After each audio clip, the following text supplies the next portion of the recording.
Ricardo, ¿qué tal? Buenas noches. Hola Irán, ¿cómo estás? Buenas noches. Muy bien, muy contento de que estés aquí. Gracias, yo Estaba, también estoy muy contento. qué bueno, me da gusto tenerte, me da gusto que hayas aceptado la invitación. Sé que por ahí a lo mejor tienes una agenda medio ocupada, pero bueno, gracias por hacerte el espacio y como te comentaba ahí por chat previamente, pues no se pudo dar por TikTok, por ahí unos detallitos que traigo, espero resolverlos pronto, pero incluso aunque llegara a no conectarse mucha gente, se va a grabar el video y le damos circulación de todas maneras. Entonces, igual te agradezco que estés aquí y sé que lo que vayamos a hablar, pues va a ser muy interesante. Sí, no te preocupes, igual yo voy a buscar darle circulación y desde ahorita pues a toda la audiencia que vaya a verlo después pues los invito a que lo compartan, a que se suscriban a tus redes sociales y pues que sigan tu contenido. Hey, muchas gracias, muchas gracias. Y bueno, pues aprovechándote que estás aquí, antes de comenzar con lo que nos reúne, me gustaría preguntarte un poco acerca de ti. No sé si me pudieras comentar un poco acerca de tu carrera, qué estás estudiando, si ya te has graduado, cuáles son tus objetivos un poco hacia futuro. Este, y, y bueno, ahorita vamos desarrollando unas preguntas más por ahí. Sí, bueno, con mucho gusto. Mira, pues yo soy de la Ciudad de México, tengo actualmente 28 años, yo soy abogado, estoy estudiando también una maestría en Derecho Laboral, pues yo me dedico a eso, yo trabajo en lo relacionado a mi profesión. Nunca, pues yo me he dedicado a algún tema político, otro como muchos lo suelen hacer. Yo tengo mucho la mentalidad de que, oye, a ver, si tú estudiaste una cosa, pues trabaja de eso y ya cuando tengas un ingreso de eso, pues si quieres regalar tu tiempo para temas políticos, pues lo puedes hacer, ¿no? Yo colaboro con los canales de Derecha Mexicana y con el canal de Y que viva Cristo Rey. Ya llevo, con Derecha Mexicana llevo un poco más de 3 años, si bien recuerdo y que yo a Cristo Rey llevo aproximadamente pues unos 8 meses ya. Y la verdad es que no tengo algún tema en el que me haya centrado hasta el día de hoy de una manera específica. Y obviamente pues soy pro vida, soy católico, soy pro familia, estoy a favor del libre mercado, estoy a favor de la soberanía nacional, es decir, no estoy a favor del globalismo ni nada parecido. Y pues ese soy yo en grandes rasgos. Intento hacer mucho activismo. Esta semana, por ejemplo, pues ayer estuve con el equipo en la marcha Provida aquí en la Ciudad de México.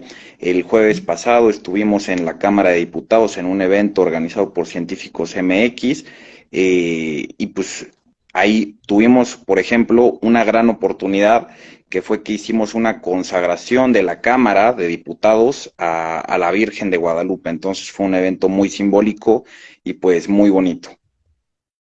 Excelente. Sí, de hecho he estado siguiendo un poco el contenido que compartes y también el contenido que comparte Derecha Mexicana y sí he visto que estás muy activo con ellos. No sabía si estabas solamente colaborando o si estás de lleno, pero es un contenido que comparten que es muy interesante, sobre todo para pues, la gente que está ahí involucrada con el tema de la batalla cultural.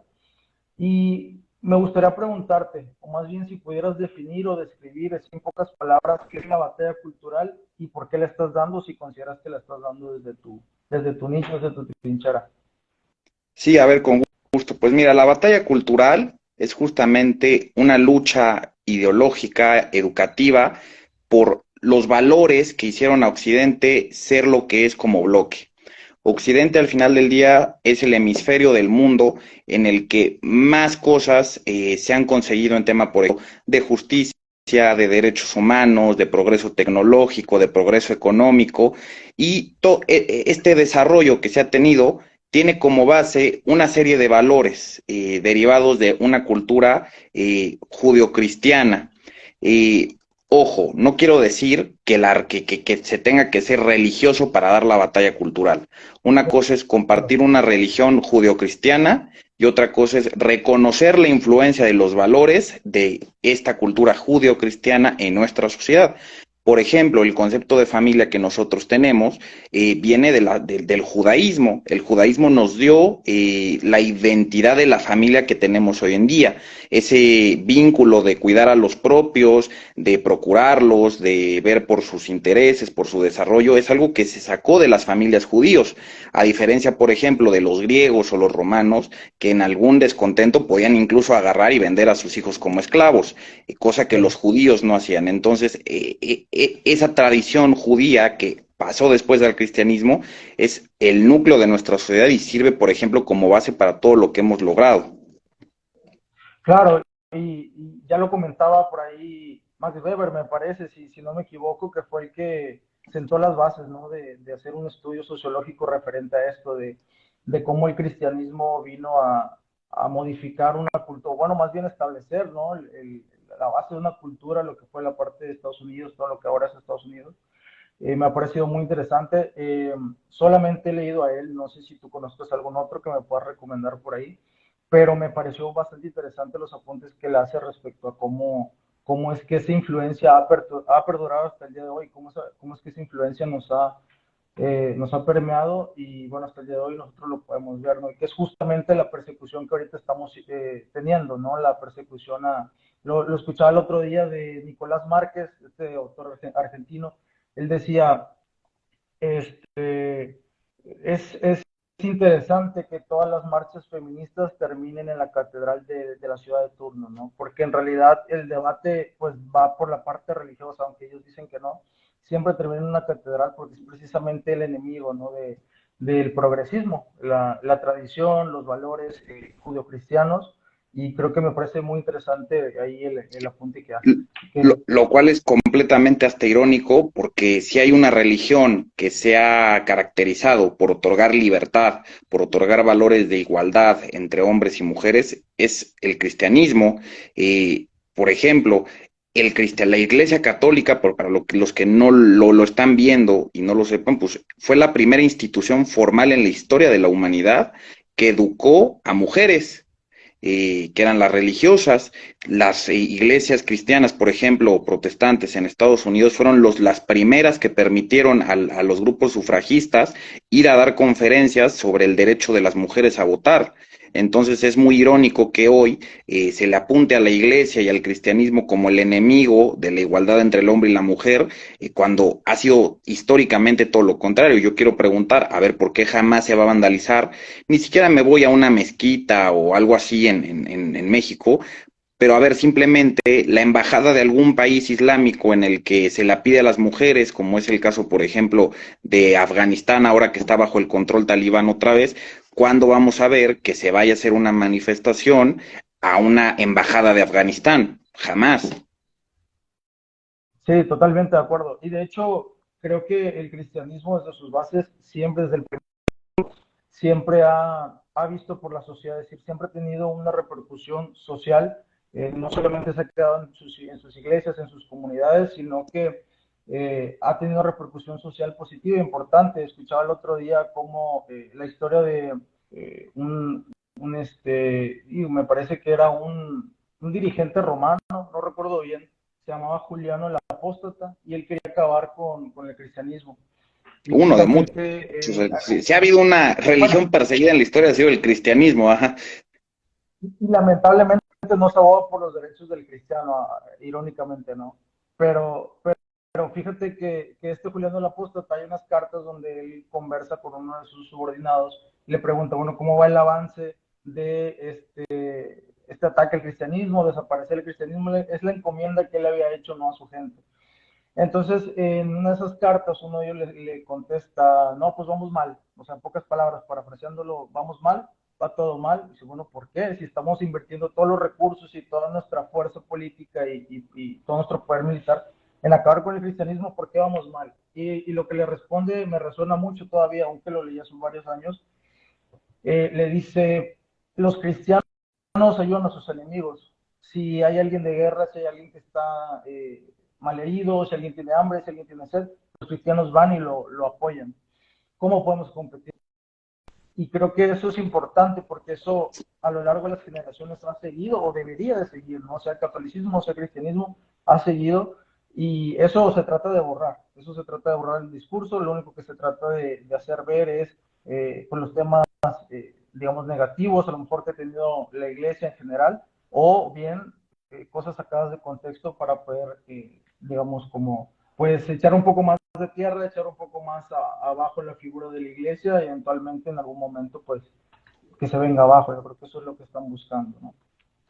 Así que, pues bueno, me pareció muy Te digo, interesante tu comentario. Tengo una es pregunta. la continuidad de algo, o sea, y en 100 años, y en 200 y en 300 lo van a seguir intentando y van a seguir fracasando. Es la realidad. Estoy totalmente de acuerdo con eso.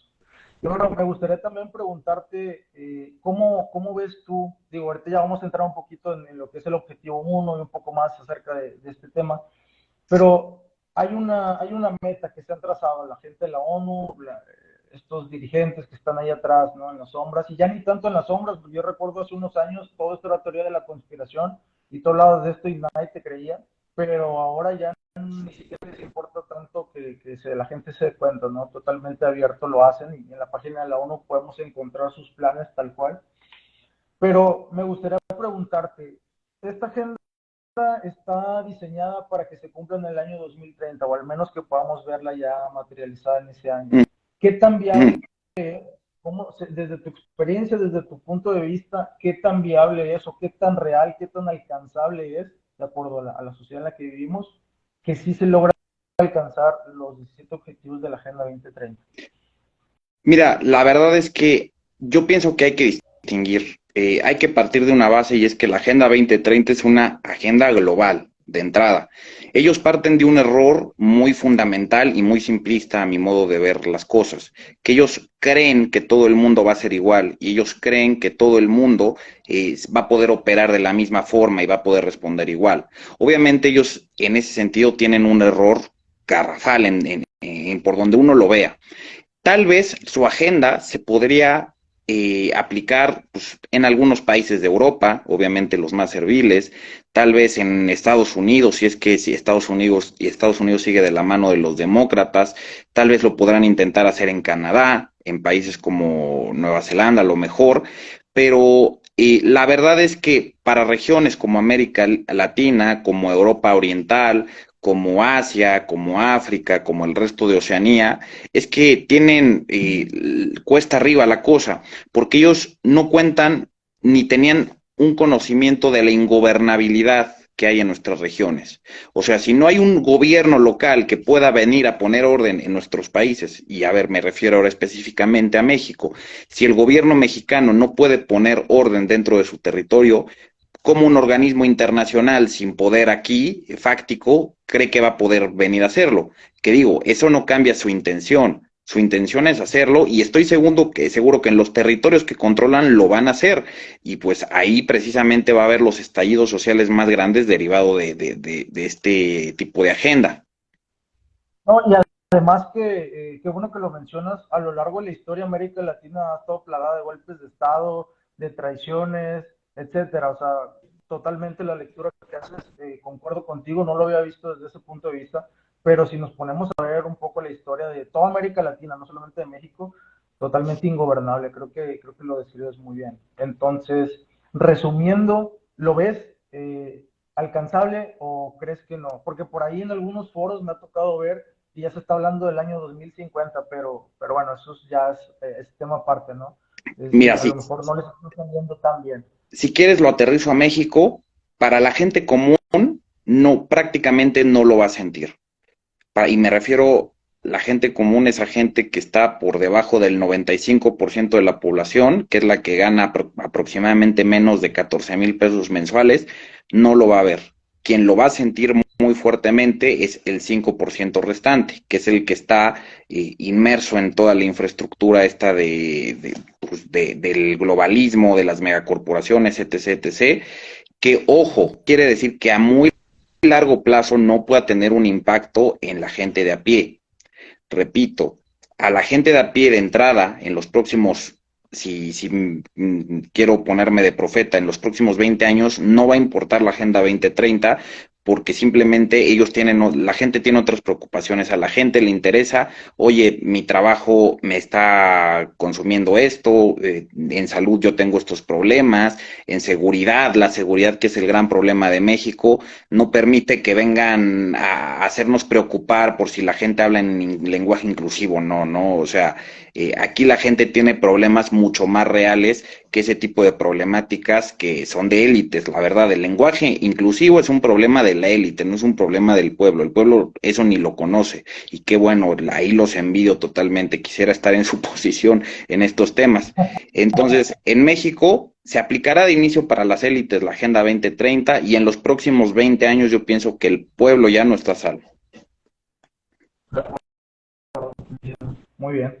No, pues falta ver a ver qué reacción hay también a nivel, digamos, porque he estado observando también un poco redes sociales, un poco platicando con gente que está un poco pues, metida en el tema. Y es cierto, creo que las personas, el pueblo en general, no es el mismo pueblo de hace 10 años, de hace 20 años, de hace 30, de hace 50, y creo que sí pudiera haber o está habiendo una reacción por parte de las personas, hablamos un poco en México, es decir, ya no nos quedamos callados o la gente ya no se queda callada tal cual como lo hacía antes, pero bueno, falta ver también cómo se comporta, sabemos que estos son ingenieros sociales, sabemos que son gente que sabe manipular completamente el discurso, entonces bueno, pues falta también oponer resistencia, pero también ver cómo se van dando las cosas. Y bueno, Ricardo, entrando un poquito más en materia, me gustaría preguntarte un poco acerca del objetivo uno, ¿cómo lo ves? Por ahí yo tengo unos apuntes ahí que hice de los documentos oficiales, me sigue llamando muchísimo la atención de que los son documentos oficiales de la ONU y veo algunas cosas por ahí que me llaman la atención, igual te las comento y tú me dices qué piensas. Veo por aquí un punto que noté que tenemos el objetivo del fin de la pobreza, dice fin de la pobreza y por qué es tan importante, ¿no? Para nosotros. Está en el apartado 1.1, dice que quieren erradicar la pobreza extrema para todas las personas en el mundo. Desde un punto de vista, digo, ya me dijiste cuál es tu licenciatura, cuál es tu carrera, pero desde un punto de vista, si se quiere, como economista, ¿se puede hacer esto? ¿Es viable hacer esto? Es un poco relacionado a la pregunta que te hacía. ¿Se puede realmente erradicar la pobreza extrema para el año 2030? Ok, mira, ahí te va, y es una respuesta que hay que desarrollar bastante. Aunque Adelante. yo sea abogado, yo me dedico a una de las ramas del derecho más económicas, que es el derecho del trabajo. Y pues al final del día, ¿cómo se combate la pobreza? Yo pienso que pocos podrán disentir en eso con trabajo. Bueno, digo pocos porque la realidad es que muchos creen que imprimiendo más dinero, ¿no? Pero una persona medianamente cuerda te va a decir que con trabajo, con productividad, con ese tipo de cosas es como se combate la pobreza. Ojo, yo quiero hacer notar una cosa. El objetivo uno de la Agenda 2030, que es poner fin a la pobreza, yo creo que a nadie le puede parecer malo en general. Y es el tema, y tú lo vas a ir viendo cuando vayas discutiendo los demás puntos, que en general no suenan mal. Y es obvio porque al final del día estos son puntos, pues engañabobos, ¿no? Son promesas falsas que involucran detrás un autoritarismo, pues bestial. Y pues en específico, ¿quién podría estar en contra de que haya menos pobres? Aquí viene la trampa. ¿A costa de qué va a haber menos pobres? ¿Y qué causas está identificando Naciones Unidas sobre la pobreza? A mí me llama mucho la atención que si tú te metes a leer el contenido que tiene Naciones Unidas en relación a este punto, hay un apartado donde dicen, ¿por qué la gente es pobre? Y si tú te fijas en ese apartado de por qué la gente es pobre, jamás van a achacarlo a un mal sistema económico, al socialismo, a malas decisiones políticas, a lo mejor a abusos permitidos por los gobiernos o más bien desde los gobiernos. Ellos siempre dicen factores ambientales, factores de desigualdad por género, por ejemplo, por el color de piel, etcétera, etcétera. Nunca te van a decir, por ejemplo, que alguien es pobre porque no quiere trabajar. Y hay mucha gente que es No, pobre porque... sí, Adelante, perdón, y adelante. ahí nada más hacer un apunte en lo que tú comentas.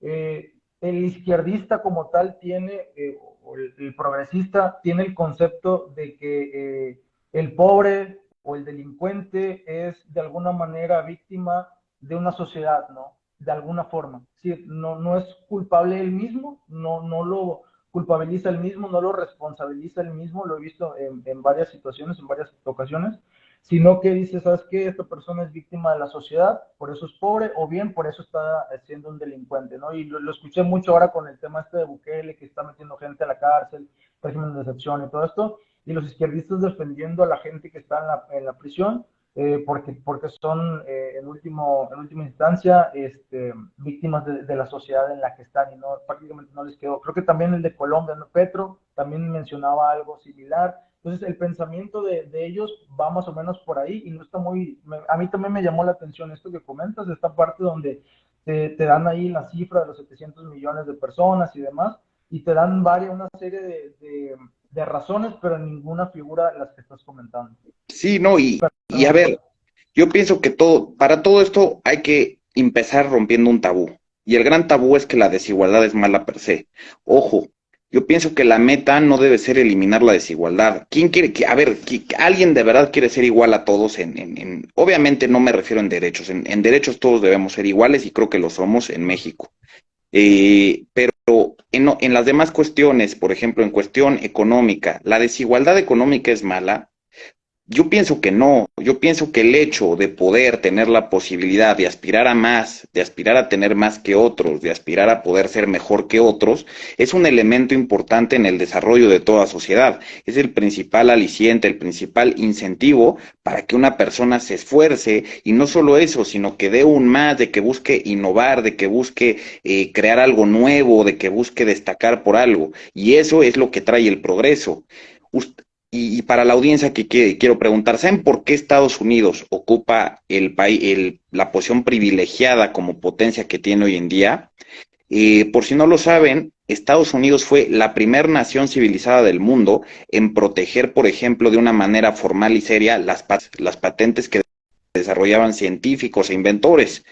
Eso permitió que la gente fuera a Estados Unidos a crear nuevo conocimiento y a inventar cosas, porque ellos tenían la garantía de que lo que ellos desarrollaban y lo que ellos hacían era suyo y los hacía diferentes a los demás.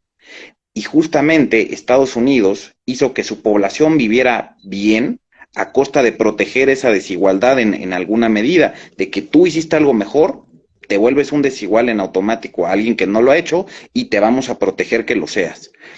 El problema aquí, repito, no es acabar con la desigualdad. Yo pienso que aquí la clave debería ser esa desigualdad digna, que es muy distinto. Llegar al punto en el que alguien a lo mejor no se muera de hambre en la calle por la desigualdad. Esa es la clave, no per se acabar que todos tengamos el mismo dinero. Eso es una locura que solo en la mente de un socialista puede existir. Claro, totalmente, totalmente de acuerdo. Y bueno, también me llama la atención que en el apartado 1B, digo, voy a ir saltando un poco, nos dice que quieren crear marcos normativos sólidos en el ámbito nacional, regional e internacional sobre la base de estrategias de desarrollo en favor de los pobres. Que tengan en cuenta las cuestiones de género. Aquí de esto me llama la atención dos cosas. Primero vamos con la más leve, que a mi parecer es realmente las cuestiones de género tienen algo que ver con la pobreza, o sea, hay una ligadura entre la pobreza y las cuestiones de género, ¿cómo lo ves? Pues por supuesto que Digo, no. claramente, Ellos lo quieren hacer ver. Y es más, yo te podría decir que si el género tuviese algo que ver en la cuestión de pobreza, yo te diría que jugaría en favor de las mujeres y en contra del hombre. En México, claro, como en prácticamente todos los países del continente, por poner un ejemplo, la gran mayoría de personas en situación de calle son hombres, no son mujeres. Y yo veo muy bien, de hecho, que a las mujeres se les proteja más en ese sentido de la pobreza extrema, de la situación de calle, porque al final del cuenta, hay que cuidarlas más porque como ellas son las que pueden tener hijos, su salud es más vulnerable que la de un hombre y tiene una mayor importancia su rol dentro de la sociedad. Entonces, ¿la pobreza es de género? No. De hecho, los hombres se llevan la peor parte. Los hombres son los que hacen los trabajos peor remunerados y más peligrosos. Los hombres son los que mueren más en el empleo, los que sufren más accidentes, los que son más vulnerables a las adicciones, los que son más vulnerables al crimen común, a los asaltos, a los robos, a los secuestros, a los asesinatos. Lo único en lo que el único delito que sufren más las mujeres que los hombres es el de violación. Fuera de eso, en cualquier otro delito, los hombres se llevan la gran mayoría de los hechos ilícitos. Entonces, no, la verdad es que no tiene nada que ver el género con con la pobreza o si se es más o menos pobre, y ese es un gran error de los socialistas también, ¿no? Y en especial de los grupos feministas que piensan que Bill Gates, que Elon Musk, que Jeff Bezos representan a los hombres. Oigan, espérense, esos son unos hombres millonarios entre un montón de millones y millones de hombres que no son millonarios y no solo no lo son, sino que son muy, muy pobres, viven en la calle, no tienen dónde dormir, entonces no es una cuestión de género esta. Sí, no, o sea, son excepciones a la regla, no son la regla como tal, ¿no? O sea, sí, totalmente de acuerdo. A nivel internacional, sí, de hecho, los homeless son hombres en su mayoría. Y Y bueno, ojo, y sí, ojo, adelante. quisiera aquí acotar un poquito, porque tú al principio de este apartado mencionaste un tema que es normativa jurídica, ¿no? A eso iba. Si A eso, quieres, hazle y así no adelante. me adelanto, si quieres, échale y no me adelanto. No, sí, justamente eso, ¿no? Que me llama mucho la atención cuando habla de crear marcos normativos, por ahí un poco cualquier persona que esté, digamos, alejada de estos temas o de un lenguaje técnico pudiera no ni siquiera tomar en cuenta y centrarse a lo mejor en si quieren erradicar la pobreza. Pero cuando nos hablan de marcos normativos, un marco normativo pues son leyes, son normas, son decretos. Entonces, ¿de qué nos están hablando ahí, Ricardo? Nos están hablando de una entidad eh, supranacional, internacional, que regule, que cree leyes por encima de las constituciones, o de qué nos está hablando al decir que van a crear marcos normativos sólidos. Mira, yo de entrada considero que se están refiriendo en un primer punto, es así hacer un órgano nacional que determine cómo debe ser la ley, ¿no? En cada país. Y eso ya lo están internacionales, que por ejemplo en México puta, parece que están escritos en piedra y si alguien hace 30, 40 años suscribió un tratado internacional que ya no se adapta a la realidad de México, no, hay que cumplirlo como si fuera constitución, lo cual es una locura. En segundo término, a mí me preocupa mucho la afectación al sistema normativo local, porque esta gente solo entiende que la pobreza se reduce a través de subsidios y programas sociales. Subsidios y los programas sociales cuestan dinero. ¿Y de dónde sacan los estados el dinero? Pues de los impuestos. Esto, si te relacionado con otra iniciativa que es Naciones Unidas, que es llegar al punto en el que el dinero físico desaparezca. Ellos lo pintan como algo de practicidad, ¿no? Como algo que va a luchar contra la corrupción, contra la delincuencia, y puede que tenga ese efecto en algún punto, pero ellos no lo creen, en primer lugar, para que todos paguen muchísimos más impuestos, porque cuando no hay dinero físico tú no puedes dejar de pagar impuestos, porque si todo el dinero pasa a través del sistema financiero, no hay forma en la que a ti no te cobren impuestos, así le vendas una paleta a tu compañero de banca de al lado.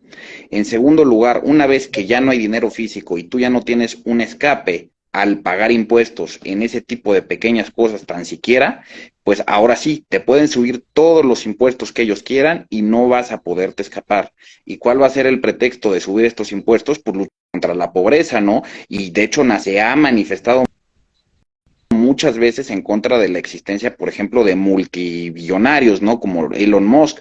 Creo que alguna vez sacaron un estudio de que si Elon Musk, porcentaje, ya no recuerdo exactamente cuál de su riqueza, se acaba el hambre en el mundo. Y Elon Musk les contestó, ok, se los dono, nada más díganme cómo van a usar ese dinero para acabar el hambre en el mundo, que jamás le contaron cómo.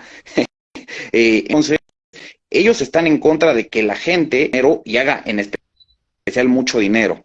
Ellos están en contra de la innovación y de personas que a través de sus negocios otorgan al público en general mejores bienes y servicios a mejor precio. Entonces, ellos van físico para que bajo el pretexto contra la tú no puedas hacer ningún emprendimiento, el Estado esté metido ahí. Y cuando ellos le digan al Estado, además, cuántos impuestos de cobrar, en qué conceptos y en qué tiempos, pues estás perdido. Ahora, hay países en los que actualmente se llegan a pagar. México, por ejemplo, no me voy muy lejos. Si toda la gente, los impuestos que el Estado mexicano de verdad determina, como estatal, como municipal, serán aproximadamente te tocarían entre 35 y 40 centavos. Hay 10 días a la 10 días en un mes de trabajo, por ejemplo. Si tú trabajas 10 días, de esos 10 días, al menos 6 o 7 estás trabajando no para ti, para tu familia, sino para el Estado. Ahora, imaginemos eso a un nivel supranacional, imaginemos que no hay dinero físico. Y quiero relacionar esto con el tema de la ingobernabilidad que te decía al principio.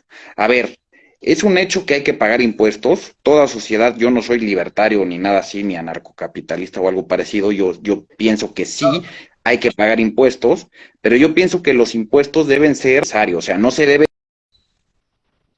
pintar a los impuestos como que, ay, no, es algo bueno. O sea, no. Los impuestos son robar. Partamos de esa base. Ya partimos de la base de robar. Es un robo necesario sí, para que funcione una sociedad. Entonces, vamos a hacer ese robo necesario, ese mal necesario, lo menor posible. Aquí es que ante la ingobernabilidad que hay en México, por eso no ha importado tanto las decisiones en cuestión tributaria que ha hecho López Obrador, porque el 56.5% de la población trabaja y lucra económicamente en un mercado informal, es decir, que no pagan impuestos. O sea, el 56.5% de la población utiliza principalmente su día a día económico dinero en efectivo. Arrebatémosle eso y el entrada se viene abajo por una crisis social. O sea, imaginemos esa gente que medio vive, porque además no vive con lujos, o sea, es gente que subsiste gracias a que no paga esos impuestos. Imaginemos que el día de mañana el Estado también a ellos les arrebata el 60% de su ingreso. O sea, rodarían cabezas, estoy seguro. Y eso es a lo que le apuesta la Agenda 2030 para combatir, o sea, quitarle dineros a los que ellos quieran. Y aplicando esta metodología, llegando incluso a hacerla funcionar, ¿sería posible, aún así, Ah, en ¿qué, 6 años? en 6 años te digo, en México no, porque México es ingobernable actualmente. En México la gente es muy rebelde y qué bueno, yo celebro que haya ese sentido de libertad y de... En México lo van a intentar, no lo pueden lograr. Y tú tienes claro ejemplo de que esto no funciona tan fácil aquí. El ejemplo del bicho chino, que no voy a decir su nombre para que no te tiren tu video, pero tú puedes tomar como ejemplo el bicho. En el bicho se emitió mucha normativa internacional y que querían que cerráramos esto y que cerráramos aquello. El gobierno intentó replicarlo porque el gobierno empezó a sacar decretos de esto cierra, esto cierra, esto cierra. En las grandes urbes a lo mejor les funcionó, pero tú dime si en los pueblos les hicieron caso, tú dime si en las comunidades rurales les hicieron caso, si en las ciudades medianas o pequeñas les hicieron caso. Y no tenían ellos la fuerza para hacer que les hicieran caso. Si alguien se pregunta por qué durante el bicho la economía mexicana, es porque la gente no le hizo caso al gobierno y a sus medidas y que en consecuencia no le hizo caso a y sus medidas. Nos salvó de un desastre económico la ingobernabilidad que hay en este país. Y justamente antes de que pasemos al siguiente punto, quiero comentar, bueno, por lo pronto aquí no sé cómo está ahí, pero por lo pronto en Nuevo León se está Eh, viendo mucho el tema de carros eléctricos. Creo que Ajá, se te está cortando un comenta. poco, ¿eh? No sé si ahí me escuchas bien. Ya te escucho bien, pero ahorita se te cortó. Ok, perdón ahí. Sí, te decía que se está viendo mucho el tema de los carros eléctricos, ¿sí? Y quieren llevarlo a establecerlo internacionalmente, según lo que he visto, que se desaparezcan los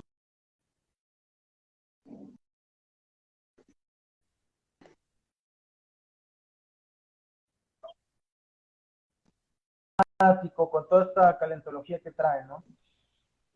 Pero en realidad lo que está de trasfondo, según a lo que yo entiendo, pues es realmente empobrecer, ¿no? Más a la ciudadanía, al pueblo, porque eh, estos vehículos pues no cuestan lo mismo que un vehículo de gasolina.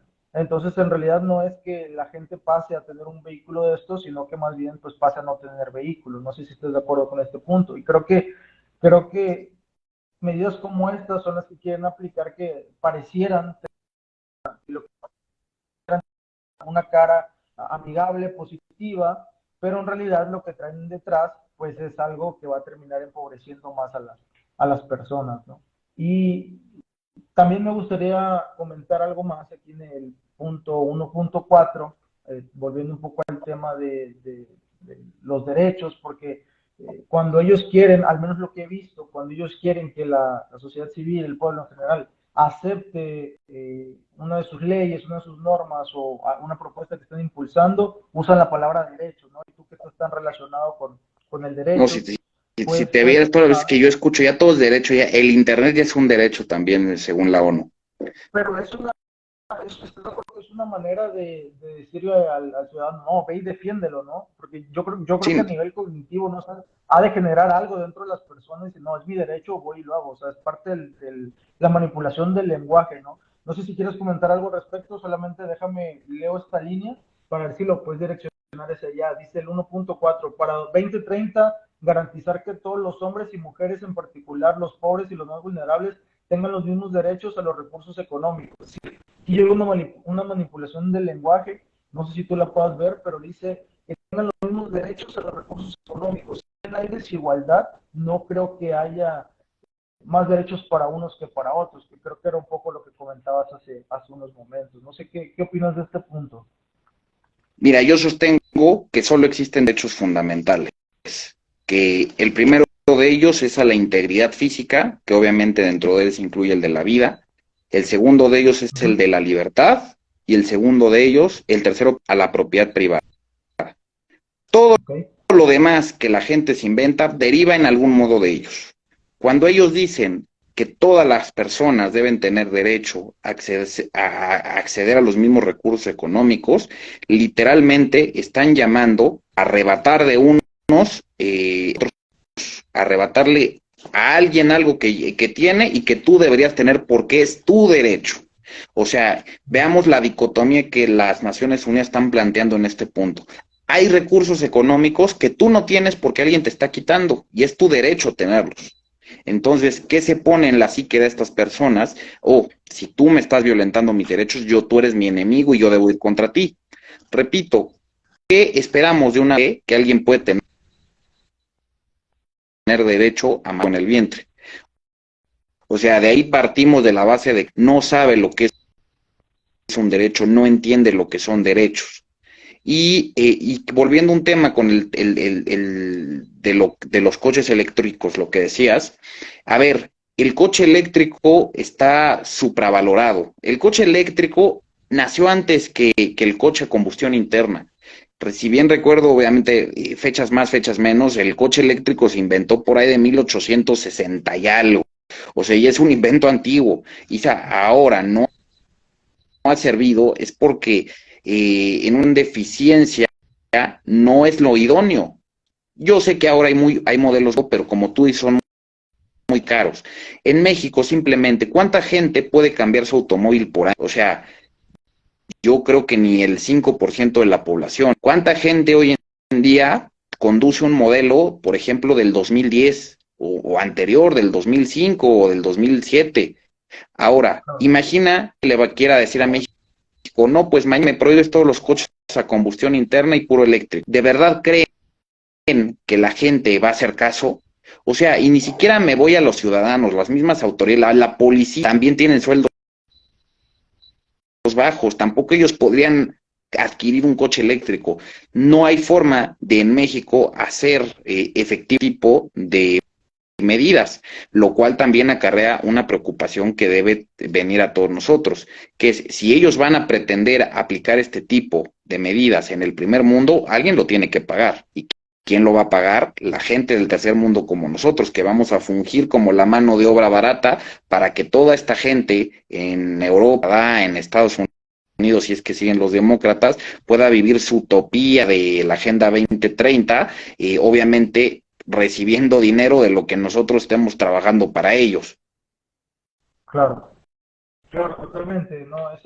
Esa manipulación del lenguaje de que derecho gratuito, no, pues no es gratuito porque nada es gratis, ¿no? Alguien más lo tiene que pagar y como No, bien y comentas, ojo, pues, aquí, en el- rápido, nada más una acotación más. no, no, La gente no entiende bien el concepto de derecho. Derecho acarrea forzosamente una obligación de otro lado. No hay derecho sin obligación. Si tú dices que tienes derecho a alguien es porque alguien está obligado contigo. Siempre pensemos, ¿quién es el obligado? Para quien diga, es que el Estado es el obligado. No, amigos, el Estado no tiene nada. El Estado es la organización más pobre del mundo. Que el Estado no tiene, el Estado no genera riqueza, el Estado pierde dinero y administra. El Estado no tiene un solo peso. Todo el dinero que llena el arca de un Estado es de ustedes, es de los ciudadanos y de la gente que trabaja. El Estado es pobre. claro, claro, totalmente. Y tocaste un tema bien interesante que a lo mejor no lo vamos a ver a profundidad, pero sí he pensado en él, sí lo he meditado un poco y me gustaría escuchar tu opinión.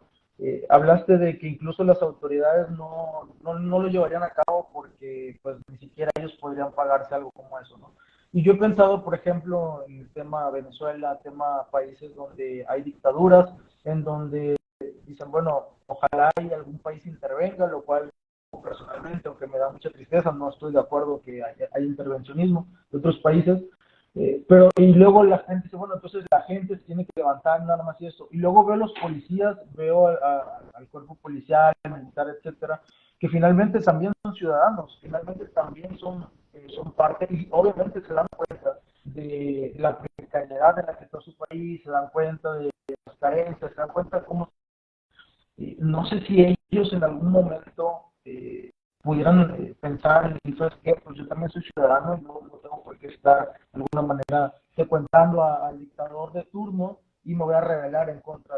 Debiéramos nosotros, o bueno, más bien aquellos que están en esos países, exigirle a la policía, a ellos que también ellos, digamos, se vean como pueblo, porque finalmente lo son, ¿no? Están para servir al pueblo, no para servirse a él.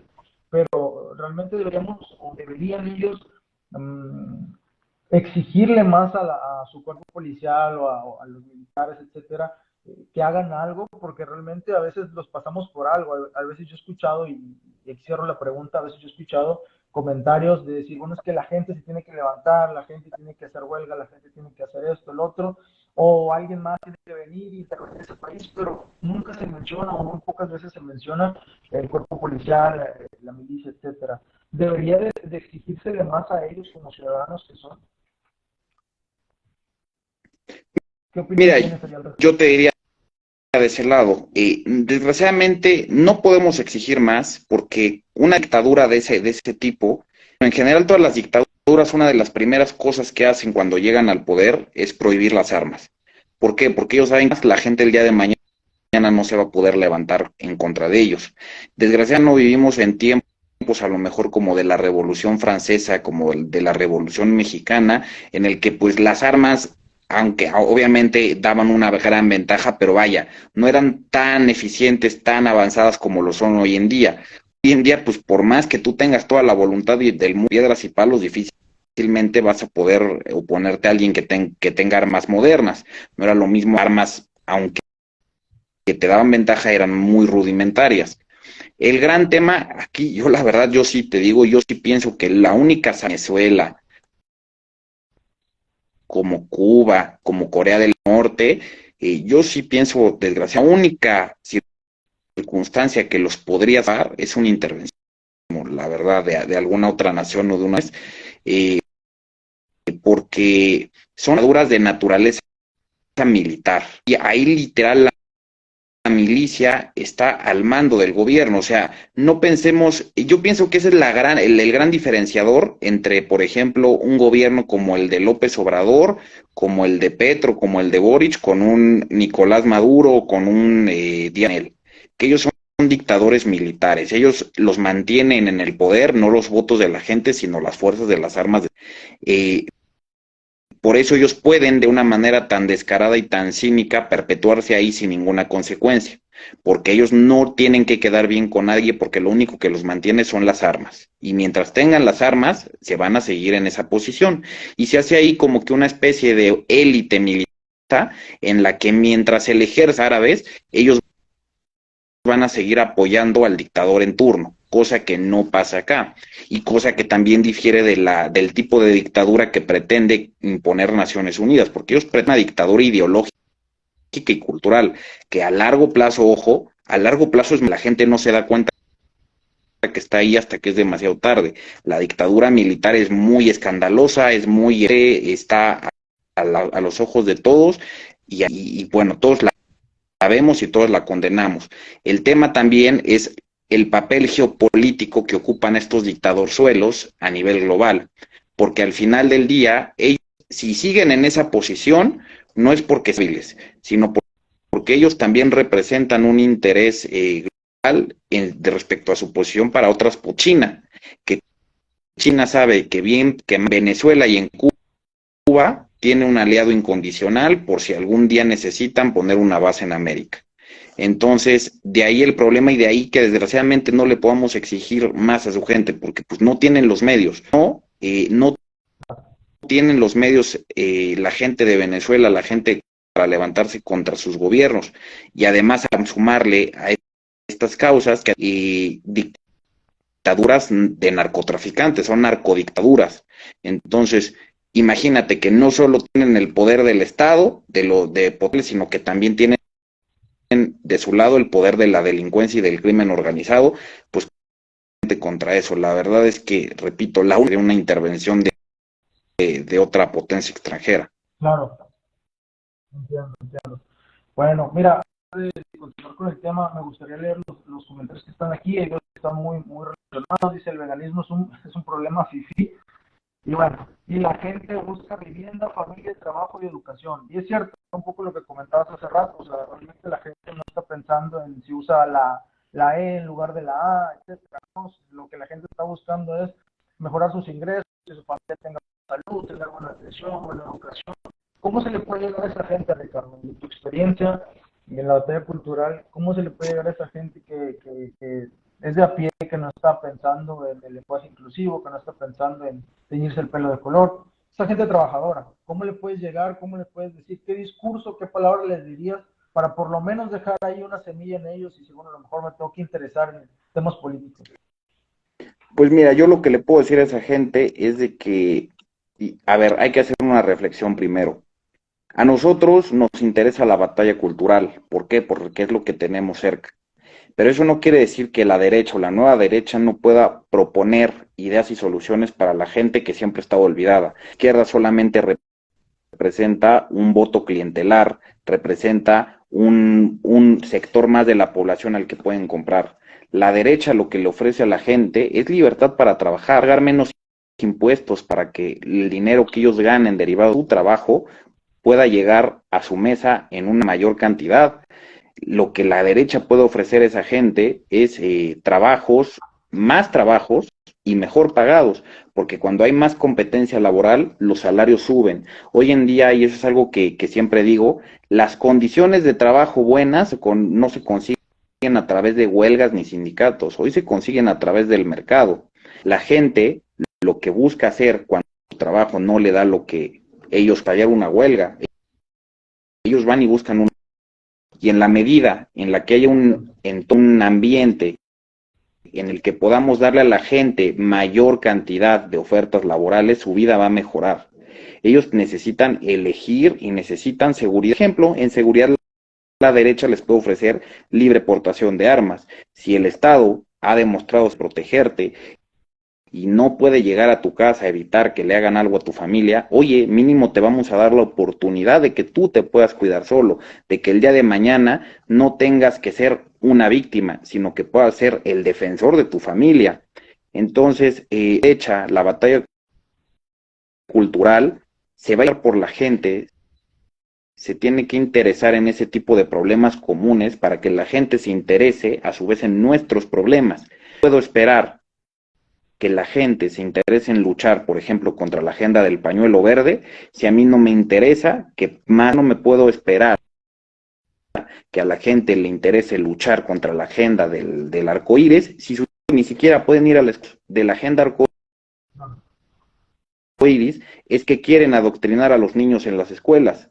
Ok, pero el ciudadano, ¿eso qué le va a importar si sus hijos ni siquiera van a la escuela? No tienen la oportunidad de ir a la escuela. Entonces rasquemos la espalda de esa gente, ofrezcámosles buenas soluciones, soluciones rápidas, soluciones contundentes y verdaderas para que el día de mañana ellos compartan nuestra batalla cultural y juntos, de la mano de estos valores que hicieron gran presidente, podamos sacar adelante a este país que yo estoy que tiene mucho que ofrecer al mundo. De acuerdo, totalmente de acuerdo con lo que comentas. Y me gustaría preguntarte qué reflexión, ya estamos por allí cumpliendo un poco la hora, pero me gustaría preguntarte qué reflexión te deja el objetivo 1 de la Agenda 2030. Te estoy escuchando medio mal otra vez, ¿eh? A ver, perdón. Ahí te escucho medio mal otra vez. Perdón. Ya me... Te comentaba que ¿qué reflexión te deja el objetivo 1 de la Agenda 2030? Así, te puedes extender lo que gustes. ¿Qué reflexión qué? ¿Qué reflexión te deja el objetivo 1 de la Agenda 2030? Ok, a ver, bueno, la lucha contra la pobreza es algo que sin duda preocupa a todos, pero yo pienso que la clave no es tanto luchar contra la pobreza, sino luchar contra una pobreza indigna, que es lo que entenderíamos como pobreza extrema. Ahí yo pienso que tanto izquierda como derecha buscan responder a situaciones iguales, simplemente desde ópticas distintas.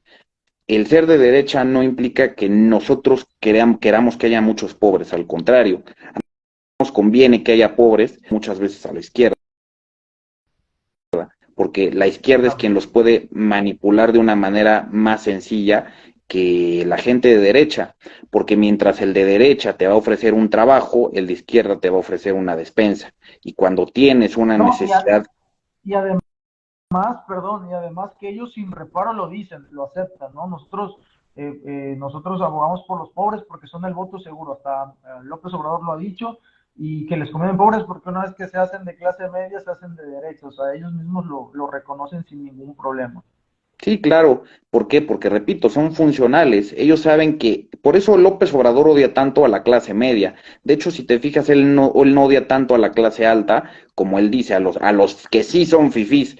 ¿Por qué? Porque la clase alta, desgraciadamente, también es muy convenenciera. Y la clase alta, con tal de mantenerse en el poder, en el poder económico, se va a doblar ante quien se tenga que doblar. Por eso López Obrador es amigo de tantos empresarios como el mismísimo Carlos Slim. Él no lucha contra la clase alta, él lucha contra la clase media, porque la clase media es la que verdaderamente representa un contrapeso a todo lo que él está apostando, porque la clase media es la que quiere trabajar, es la que quiere que no se le regale nada, es la que quiere prepararse, estudiar y desarrollarse para en el futuro tener un poco más. Y repito, también la gente de abajo, porque la gente de abajo es la gente que más trabaja y es la gente que más entiende la importancia del trabajo para salir adelante. Ahora, que el gran problema de la gente de abajo es que por este mismo sistema de opresión por parte del Estado hacia el empresariado, ante la innovación, ante el emprendedor, ellos difícilmente muchas veces pueden salir adelante. Vaya, ¿cuántas veces no lo hemos visto en videos que se hacen virales de que los policías en los centros de las ciudades muchas veces van más por un señor que está vendiendo, no sé, tacos de canasta, van y le tiran su carro y le pegan y lo amedrentan? Uy, pero no les digas tú que ahí va un asaltante o que se acaban de robar un coche porque dicen, uy, ya se fue, o híjole, ya se metió a una vecindad y yo ahí no me meto. O sea, El gobierno, desgraciadamente, tiene una tradición de atacar más a la gente que trabaja que a la gente que delinque. Y cuando a la gente que trabaja no le De dejas acuerdo. más opción, muchas veces se va a poner a delinquir. Pocas personas son las que van a tener los valores suficientes como para dejarse morir de hambre y no hacer nada malo. Entonces, a lo que le debe de apostar la derecha para luchar contra la pobreza es a mercados más libres, a más apoyo al emprendedor, en el emprendedor local, que es el más importante, y la medición de los Claro. programas sociales, como decía Ronald Reagan, no se debe hacer a los programas sociales, sino en virtud de cuántas personas salen de los programas sociales. Esa debe ser la meta y el objetivo, no meter más gente sobre ese paternalismo, sobre ese subsidio, sobre esa ayuda, sino ver cuántos pueden salir de eso. Sí, y qué interesante lo que comentas, porque creo que sí hay una dicotomía de pensamientos, más allá de la posición de derecha e izquierda, el votante, por no encasillarlo en una clase social, el votante de izquierda siempre busca una figura mesiánica, ¿no? Busca una figura que le saque de la pobreza. Y creo que el votante de derecha, si es que le podemos llamar derecha, busca a lo mejor más los valores, más, sí, que el votante, que el candidato que está representando la derecha, más que la persona, se apega a los valores que ese votante comparte, ¿no? Por ejemplo, yo lo platico por ahí con algunas personas acerca de Trump, lo que está haciendo y todo lo que ha hecho, lo que hizo durante su gobierno y todo lo que está haciendo después de, y a pesar de todas las falacias y todas las calumnias que le hicieron posteriormente y le siguen haciendo, y me parece una figura digna de admirar, Donald Trump, pero aún con eso, si no estuviera Trump o si Trump se corrompiera, yo creo que yo sería el primero en decir, ¿sabes qué? Le doy la espalda a apoyarlo, a hablar bien de él, porque finalmente lo importante no es la persona, no es, sino son los valores a los que se adhiere a la persona. Y creo que sí Y mira, yo quisiera hay una diferencia decir muy una marcada a cosa, la cual nosotros podríamos invitar. Sí, yo adelante. quisiera decir una cosa para la gente en general y que menos tiene, de que, a ver, la derecha, en su gran de la derecha, porque quiero decir algo, el PAN no es de derecha. O sea, la gente deje de pensar que el PAN de derecha es partido de derecha. A ti que no tienes mucho dinero y que quieres saber qué se te puede ofrecer desde este aspecto ideológico, te va a dejar trabajar, no te va a ahogar con impuestos. La derecha te va a dar las facilidades de una empresa de una manera fácil, de una manera que no te pidan casi tu fe de bautizo para poderte registrar, que también te permita acceder el día de mañana a crédito barato para que tú puedas hacer crecer tu negocio, para que tú puedas conseguir los recursos sin que le esté poniendo la bota en el cuello con impuestos, para que tú puedas a lo mejor pagar para impulsar la idea traes o si quieres asociarte con alguien para hacerlo que nadie te ponga peros. Eso es la derecha. La izquierda a lo mejor sí te va a dar un en tiempo de elecciones o te va a dar una pensión. Si ya que tú quieras poner un negocio, te van a decir, híjole, ¿qué crees? Me tienes que pagar 50% de lo que te ganes, o 30%, o 16 de IVA, 30 de ISR, y luego si quieres tener trabajadores, otro porcentaje, y si quieres tener un inmueble, pues tanto va a ser de predial, y si quieres derechos vehiculares. Eso es el izquierda. Te va a ahogar en impuestos. ¿Para qué los va a usar? Para que las mujeres puedan matar a sus hijos en el vientre o para que niños de 12 años se puedan hormonar para que hacer que usarla para que tengas más seguridad, para que tengas mejores empleos, para que tengas mejor infraestructura. Ahí está la diferencia en esos pequeños detalles, que es lo que la gente no ve. Y yo entiendo que no los vea porque, repito, México no ha tenido partidos de derecha gobernando. Es más, no tiene partidos de derecha actualmente. Yo sé que a lo mejor mucha gente podrá diferir, pero yo tengo la convicción de que el PAN no es de derecha, y de hecho ellos mismos lo dicen, porque incluso ellos a nivel internacional están unidos a la Internacional Democrática de Centro, son de centro. Son de centro. Claro, totalmente. Totalmente. Y el otro día, hablando justamente del PAN y de la política mexicana, y con esto me gustaría ir un poco cerrando para no quitarte mucho más tiempo. platicando con algunas personas, haciendo una retrospectiva de lo que ha sido la política mexicana desde que dejó de gobernar el PRI, estarás de acuerdo que el PRI mismo impulsó a la gente, al pueblo, a votar por el PAN. Y eventualmente el PRI y el PAN impulsaron al pueblo, y creo que lo comentaban hace poquito, ahí en un en vivo que ustedes estuvieron, estuve muy de acuerdo, impulsó a la gente a votar por Morena en este caso. ¿Cuánto tiempo crees que nos debe a nosotros que Morena o el partido que esté en turno nos lleve a nosotros a votar por una verdadera derecha o una nueva derecha este, que realmente se apegue a los valores que han hecho grande Occidente? Es decir, primero, ¿cuánto tiempo crees que para que surja? Porque realmente conformado como tal hay muy buenos movimientos, los he visto y los sigo, Pues pero como mira, tal yo conformado te, no.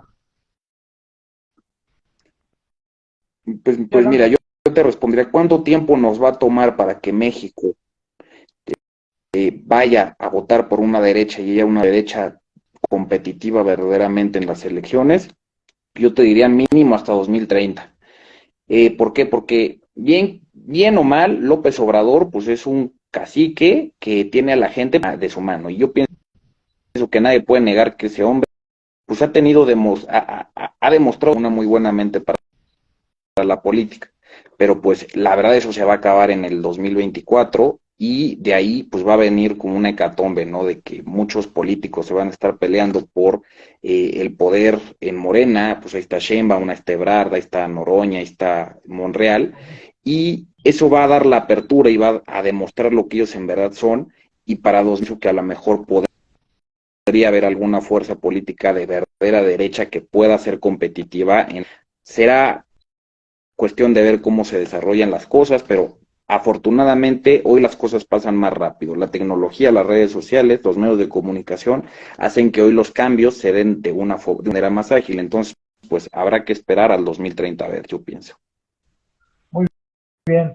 Pues Ricardo, me ha dado mucho gusto platicar contigo. Hay muchas otras preguntas que me gustaría hacerte. La verdad es que esto se alargaría muchísimo, pero me ha dado muchísimo gusto. La verdad es que me ha retroalimentado bastante todo lo que has dicho. Muchas cosas no las he tomado en cuenta ni siquiera, así que te agradezco mucho.